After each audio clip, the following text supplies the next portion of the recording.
Hey, this is October 3rd, advanced class. It's a Thursday. We're going to be talking about messing with people's heads.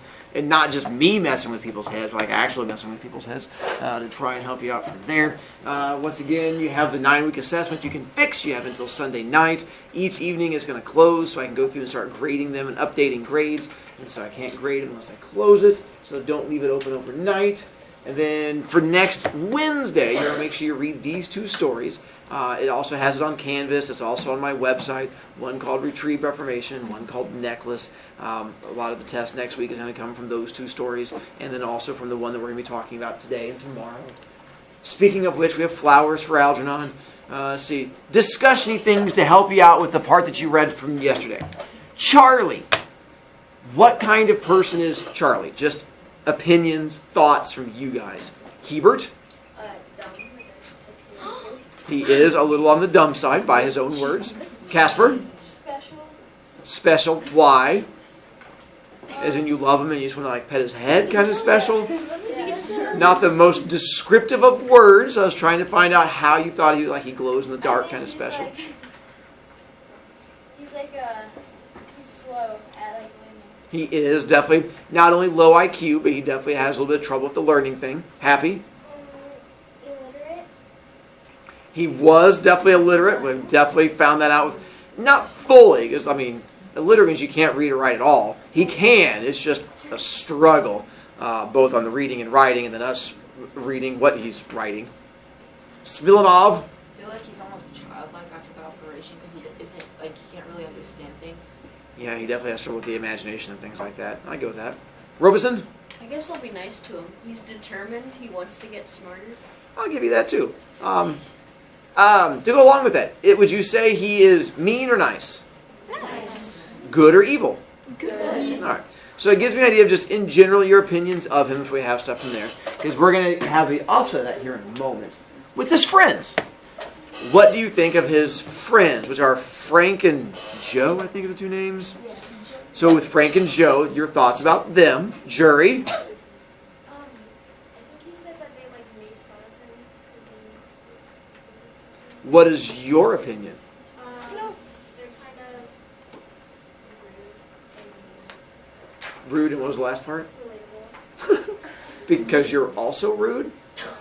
He, Okay, I was just trying to figure out how the relatable part come in. Amblin?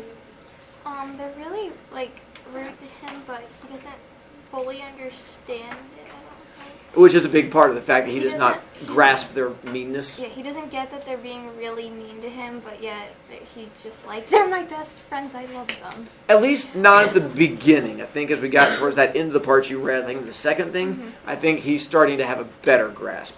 Blizz? They're not his true friends. Not doing anything, making fun of him. The whole making fun of him can be sort of a drawback. Casper? His friends are very mean. So to go to you guys saying his friends are mean, on this one, at the beginning of this part, before we get to him becoming fully aware, is Charlie upset with his friends? No.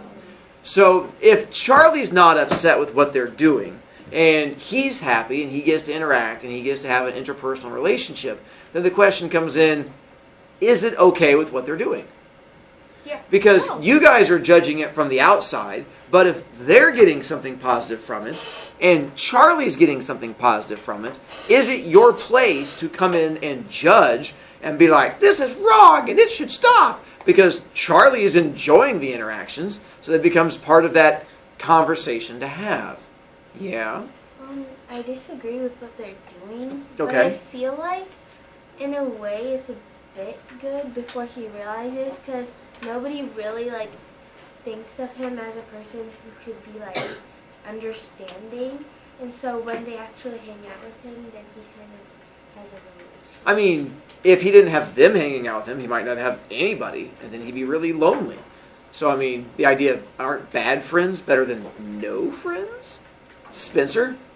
I agree with her on that because, if Luke went up to me and said, I hate you and you're a horrible person, if he was just a random person that did that to me, that'd be pretty mean. But since he's actually a friend, I don't care.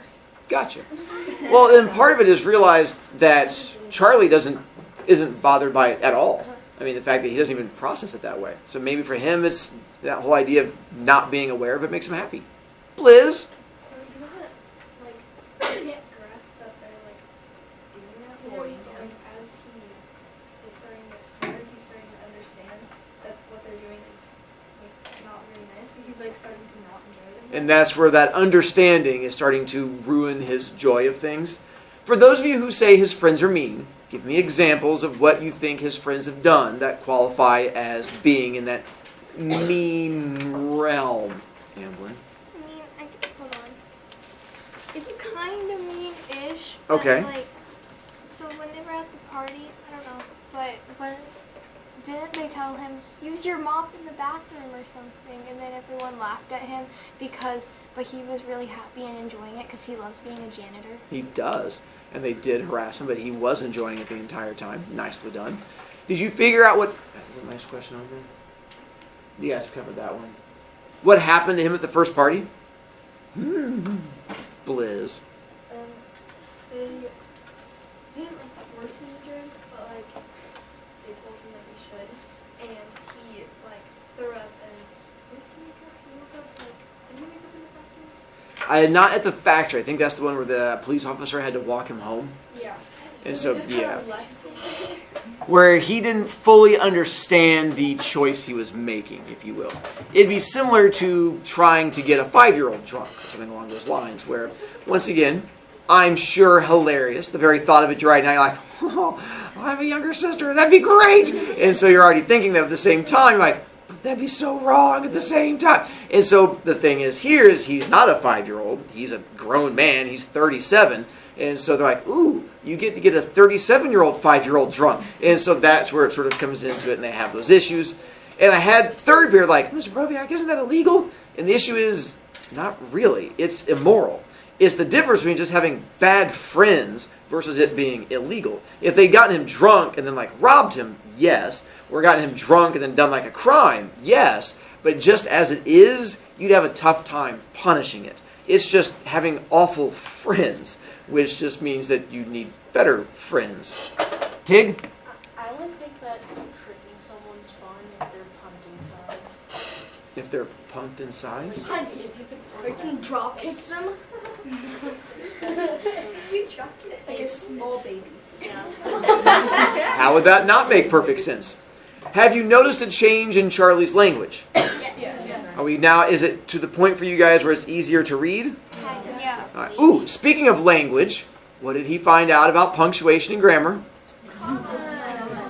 Where he got to have fun and just put like random ones all throughout it, which apparently, judging kids' 9 weeks assessment and some kids' book reports, grammar is not their friend because they didn't put a single like capital letter or period throughout the entire thing. I was like, brain hurt!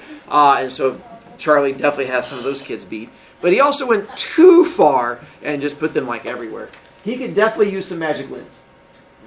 Yes. Are there drawbacks to surgery so far? Or is it all benefit? Spencer? The first drawback that I see is that he's starting to realize that his friends are horrible people and they're monsters and they're bullying him. That would be the part that now that he is aware, and that is the idea that, just like with you guys, as you get older, you start to realize that not all adults are perfect. Like when you're a wee little kid, that you think like every teacher and every parent are like, oh my God, they're all just great humans. And then you get older, like you're a teenager, like, wait a minute, that's not the way it goes at all. And then as you get like older, like, wait a minute, some adults are just jerks. You're like, oh. And so that's, I have to be an example. And so that's sort of what Charlie's going through, is he went from that little kid stage to all of a sudden realizing, wait a minute, not all humans are good people. There's some out there that are just awful, which can be depressing. Jury? So I think one of the drawbacks is that he's getting like really annoyed that it's not working immediately. And one of the reasons why they chose Charlie was because he's like determined and really, And doesn't want to give up. yeah. And part of it, I think it might be working faster than he thinks, because it's hard to tell. I mean, how do you tell when you get smarter? The fact that you just understand things better, but then how do you know when you didn't understand? So it becomes that thing where I'm not sure it's not working as fast as much as he just doesn't realize it's working as fast. And we kind of talked about the parties issues from there. This is going to come up in just a moment, because there's a scene coming up where Niemer and Strauss argue. They talk about Charlie's IQ and the fact that he has been getting old or getting smarter. And they're like, well, is IQ a thing where you're set with your IQ, or is IQ a thing where you can fill it up as you get, like, if you find out you have 130 IQ and you're a genius, does that mean that you're already a genius, or you have the ability to become a genius? And it's an argument they go back and forth between. The problem is, we still don't know. Scientists still argue about how IQ works to this day. Plus, if you go get an IQ test and you get it from 5 different scientists, they'll give you 5 different numbers, because there is no set way of figuring things out. It's not like math, where like things go together. It's more like writing essays. And if you write an essay for a teacher and you have 5 different teachers grade your essay, they're going to give you 5 different grades. And so it's the same thing here. They might all say, yeah, you're smart, but one might say you're a 135 smart, and one say you're a 125 smart, and one go you're a 180 smart. It just sort of depends on how they interpret things. So that becomes sort of their argument moving forward is, how can you tell how IQ is working? Spencer? I usually think of like IQ and like your smartness as your ability to learn and gather information, whereas your wisdom and knowledge is the amount of information that you have gathered. That is more of a Dungeons and Dragons way of looking at things, which is how I do it also. For those of you who know your role-playing game, they separate intelligence and wisdom. And intelligence is like how smart you are, but wisdom is more your ability to use all of that information. And so those who have our geeky backgrounds, it makes that connection into that same thing. I agree. Casper? How do you get an IQ test? Is it like a website? I don't know. I'm sure you can, but they're probably going to charge you money. Yeah, it in costs theory, money. through scientific ways. But the thing is, they're so bunk now. Like, it's hard to get one that's legit because everyone has different numbers for it. So it's more a thing they talk about, but there's no real like set way of getting it. There's no set standard scale. Happy? What was the testing that he said, like, The Rorschach? yeah, so I did those online. Yeah. I wanted to see what it was. And it said that my sickness level was 71% and it was worrisome. That also might depend on what websites you're using, but yeah. I used 2 different ones and I You- got in 70s. Because that was the next thing that's going to pop here in a moment again. With those tests, you can Google those and find them. The problem is, you can also Google to find out exactly what scientists are looking for. So if you Google the Rorschach test, and you can find out Rorschach answers, and they'll tell you, if you see a wolf in here, this is what it tells you. If you see 2 angels, this is what it tells you. And it'll go through, and so that way you can try and manipulate it. Because this isn't necessarily supposed to show IQ as much as personality, whereas what you see in it and stuff like that. Diddy. What if you see a double ram in there with 2 bears coming out of it? Oh, Spencer. I actually see 2 witches performing a cult ritual.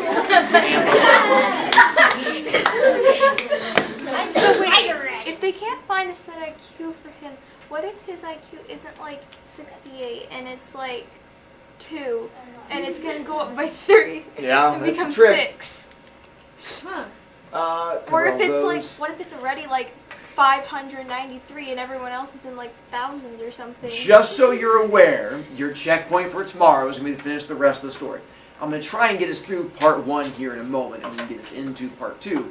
But tomorrow, we're going to be having a discussion, the whole class, for like, I'm not reading tomorrow. We're going to go straight into discussion and give you guys the whole time to yell at me. So hopefully we'll get a chance to get into that one. So again, I'll send a remind tonight. You're going to end up finishing all of part 2. So tomorrow, all discussion-y thing. Here is just a tip of what we're going to be talking about tomorrow. 1, genetic engineering and whether or not you support the idea. So we're going to get into genetic engineering, being able to change people before they are born. Going in there, being able to alter genomes in some way. Do you support it, not support it, and then reasoning why. Both with information from the story, because with what happens to Charlie, and then just own opinions. Should we move forward with these types of things? Because that is a decision you are going to have to start making. As you guys get older, this is stuff that is going to impact you. Whether we should support this type of stuff, or whether we should actively work to block it. Should we introduce other types of genetically enhanced surgeries to alter our physical selves? The idea being, the number of fingers and toes you have can be manipulated. is, once again, just your genes. Same thing with how long your fingers are. The idea being, before a baby's born, you could create a baby who is going to have 6 fingers on each hand that are also really long.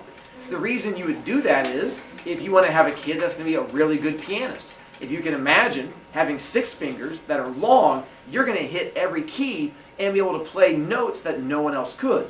Or basketball, football, sports. And so the idea is, should this be a thing that we can start allowing and opening up and going down that path? And so little things like that, that's the arguments that we're going to get into tomorrow with our discussion bits. But that's for tomorrow, not for today. For now, we're just going to go back to here and then reading about Charlie and his little issues. So back to Progress Report 10, April 21st. We're going to find out more about young Charles. He stopped going to the factory. Why did he stop going to factory? Because once again, he's pretending to be sick and he's upset because people are like not talking to him anymore and stuff like that. They're all feeling sick inside. Not sick from the drinking, but he feels sick in the head from depression, because now that he's starting to become aware of things, he's making him all depressed and unhappy. April 21st. Still didn't go into the factory.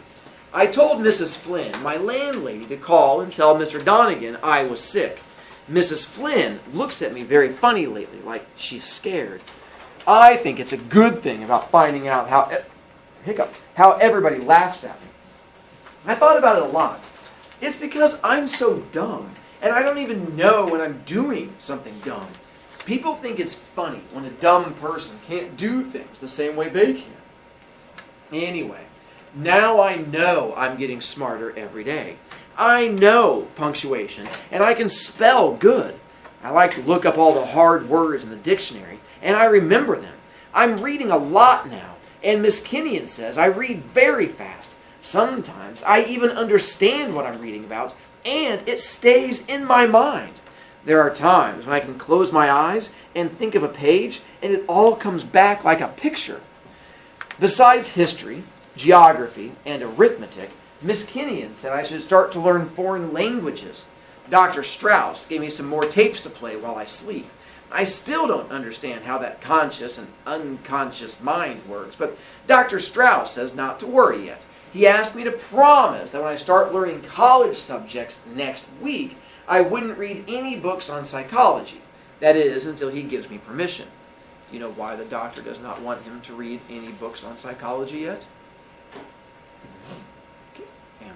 Because he doesn't want him to know that the tapes that are playing, I don't know, maybe the tapes that are playing at night are affecting his smartness. Yeah, but he actually wants him to know that part of it. Oh, they do? Mm-hmm. Okay. It's just that the idea here that psychology is because if he starts studying psychology, he's going to know what's happening to him and get an idea of how the experiment works and can then start manipulating it. Just like if you were to start Googling how Rorschach tests work, you can start manipulating the answers. So if he starts learning about psychology, then he'll become smart enough to then sort of change what's happening to him. That's why he's like, don't read about psychology yet, because then you're going to become smart enough, then subconsciously you might start to change your answers to things to sort of change the experiment. I feel a lot better today, but I guess I'm still a little angry that all the time people are laughing and making fun of me because I wasn't so smart. When I become intelligent, like Dr. Strauss says, with 3 times my IQ of 68, then maybe I'll be like everyone else and people will like me. I'm not sure what an IQ is. Dr. Niemer said it was something that measured how intelligent you were, like a scale in the drugstore weighs pounds. But Dr. Strauss had a big argument with him and said an IQ didn't weigh intelligence at all. He said an IQ showed how much intelligence you could get, like the numbers on the outside of a measuring cup. You still had to fill the cup up with stuff. Then, when I asked Bert, who gives me my intelligence tests and works with Algernon, he said that both of them were wrong. Only I had to promise not to tell them he said so. Bert says that the IQ measures a lot of different things, including some of the things you learned already, and it really isn't any good at all, which is actually closer to how we are now, and thinking that IQ is not all that good of a measurement. Plus, we figured out that people have different types of IQs. Those Monday teacher meetings that I get to go to, one of the things we did was we learned the fact that there's more than one type of IQ. there's not just book learning IQ. There's also what's called physical IQ, which is the fact that some people are really good at picking up like football plays or being able to dribble a basketball. And the fact that they can just do a thing naturally physically, that is a type of IQ. That some people, no matter how smart you are learning-wise, you stumble when you walk. Whereas other people can't add things together but can learn a football play by glancing at it. They have a really strong IQ for sports. There's also what's called interpersonal IQ, and that is that your ability to talk with other people. Some people are really good at being able to speak and manipulate and be able to have conversations, but they might not be super intelligently smart or be able to dribble a basketball. So there are like all these like 7 different types of IQs that you can have. So I found out that it's not just one special type. It just happens to be an English and math IQ that people use in school, but that's not all. There's all these other ones out there. So I still don't know what IQ is, except that mine is going to be over 200 soon. I didn't want to say anything, but I don't see how they don't know what it is or where it is. I don't see how they know how much of it you've got. Dr. Niemer says I have to take a Rorschach test tomorrow. I wonder what that is. You guys should already know what that is. April 22nd. I found out what a Rorschach is. It's the test I took before the operation. The one with the ink blots on the pieces of cardboard. I was scared to death of those ink blots. I knew the man was going to ask me to find the pictures, and I knew I couldn't. I was thinking to myself, if only there was some way of knowing what kind of pictures were hidden there. Maybe there weren't any pictures at all. Maybe it was just a trick to see if I was dumb enough to look for something that wasn't there. Just thinking about that made me sore at him. All right, Charlie, you've seen these cards before. Do you remember? Of course I remember. The way I said it, he knew I was angry, and he looked surprised. Yes, of course. Okay. Now, I want you to look at this. What might this be? What do you see on this card? People see all sorts of things in these ink blots. Tell me what it might be for you. What it makes you think of. I was shocked. That's not what I was expecting him to say. I'm going back to the ink blot so you guys can see it. There we go. I was expecting him to say, Lord, I just was reading it, but by this that's the first one. You mean there are no pictures hidden in those ink blots? He frowned, took off his glasses. What? Pictures hidden in the ink blots. Last time, you told me everyone could see them, and you wanted me to find them too. He explained to me that the last time he had used almost the exact same words he was using now. I didn't believe it, and I still have the suspicion that he misled me at the time just for the fun of it. Unless, I don't know anymore. Could I have been that feeble-minded? The answer is, yes, he was. We went through the cards slowly. One looked like a pair of bats tugging at something. Another one looked like 2 men fencing with swords. And I imagined all sorts of things. I guess I got carried away, but I didn't trust him anymore, and I kept turning them around, even looking on the back to see if there was anything there I was supposed to catch. While he was making his notes, I peeked out of the corner of my eye to read it, but it was all in a code that looked like this. WF plus A, DF-AD, ORIG, WFA plus OBJ. I honestly have no idea what that means. It's some kind of weird scientific-y stuff. The test still doesn't make any sense to me. It seems to me that anyone could just make up lies about things they didn't really imagine. Maybe I'll understand it when Dr. Strauss lets me read up on psychology. April 25th. I figured out a new way to line up the machines in the factory, and Mr. Donegan says it will save him $10,000 a year in labor and increased production. He gave me a $25 bonus. That's a pretty good deal. You save them $10,000, you get $25. I wanted to take Joe Carp and Frank Riley out to lunch to celebrate, but Joe said he had to buy some things for his wife, and Frank said he was meeting his cousin for lunch. I guess it'll take a little time for them to get used to the changes in me. Everybody seems to be frightened of me. When I went over to Amos Borg and tapped him, he jumped up in the air. People don't talk to me much anymore, or kid around the way they used to. Makes the job kind of lonely. Remember when you guys were talking about his awful friends? At least he had friends. What are his friends doing now? Avoiding him. Why are they avoiding him? Because he's smart. Now remember, they don't know about the surgery because he's not allowed to say anything. All they know is that he was dumb, went on a 2-week vacation, came back, And now all of a sudden he's smart and it's freaking them out because he hasn't told them about the surgery, so they just have no idea why it's happening, just that it is happening. So they think like he's possessed or spooky or something. April 27th. I got up the nerve today to ask Miss Kenyon to have dinner with me tomorrow night to celebrate my bonus. At first, she wasn't sure it was right, but I asked Dr. Strauss, and he said it was okay. Dr. Strauss and Dr. Niemer don't seem to be getting along so well. They're arguing all the time. This evening, I heard them shouting. Dr. Niemer was saying that it was his experiment and his research, and Dr. Strauss shouted back that he contributed just as much because he found me through Mrs. Kenyon and he performed the operation. Dr. Strauss said that someday thousands of neurosurgeons might be using his technique all over the world. Dr. Niemer wanted to publish the results of the experiment at the end of the month. Dr. Strauss wanted to wait a while to be sure. Dr. Strauss said Dr. Niemer was more interested in the chair of psychology at Princeton than he was in the experiment. Dr. Niemer said Dr. Strauss was nothing but an opportunist trying to ride on the glory of his coattails. When I left afterwards, I found myself trembling. I don't know why for sure, but it was as I had seen both men clearly for the first time. And I remember hearing Bert say Dr. Niemer had a shrew of a wife who was pushing him all the time to get things published so he could become famous. Bert said that the dream of her life was to have a big-shot husband. Once again, Charlie is now becoming more aware as he gets older, and is becoming more aware, making him happier. No. So in other words, the smarter you are, The sadder It's like you are. just saying. As I get older, April, remember when you guys keep thinking back, I wish I was in first grade again when everything was happy. 7th grade, oh my God. And then think about the time when you guys get to high school, you're like, I wish I was in 7th grade, high school. It just keeps on going. Trust me, I'm old now and I'm like, I wish I was a kid again. April 28th.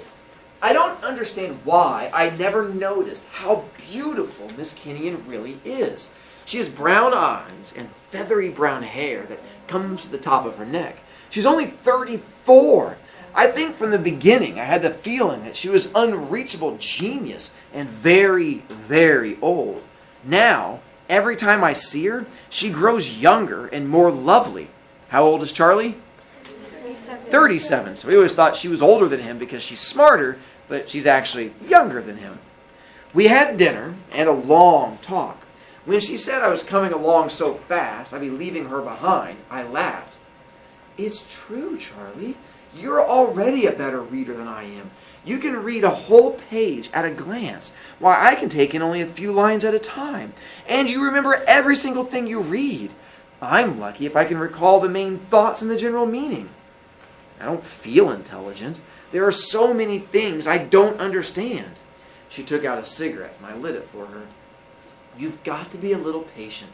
You're accomplishing in days and weeks what it takes normal people to do in a lifetime. That's what makes it so amazing. You're like a giant sponge now, soaking things in. Facts, figures, general knowledge, and soon you'll begin to connect them too. You'll see how different branches of learning are related. There are many levels, Charlie, like steps on a giant ladder that take you a tick higher and higher, and you see more and more of the world around you. I think that's you, not Yodi. I can see only... That's a weird typo. I can only see a little bit of that, Charlie, and I won't go much higher than I am now. But you'll keep climbing up and see more and more. And each step will open new worlds that you never even knew existed. She frowned. I just hope to God. What? Never mind, Charles. I just hope I wasn't wrong to advise you to go into this in the first place. I laughed. How could that be? It worked, didn't it? Even Algernon is still smart. We sat there silently for a while, and I knew what she was thinking about as she watched me toying with the chain of my rabbit's foot and my keys. I didn't want to think of that possibility any more than elderly people want to think of death. I knew that this was only the beginning. I knew what she meant about levels because I'd seen some of them already. The thought of leaving her behind made me sad. I'm in love with Miss Kenyon. By the way, what is she worried about? Not him becoming too smart. She's worried that it might not be permanent. So that's why he's like, I don't want to think about it because I'm enjoying it so much, but that's her worry. Tomorrow, we're going to talk about the end because there's exciting parts and some sad parts coming.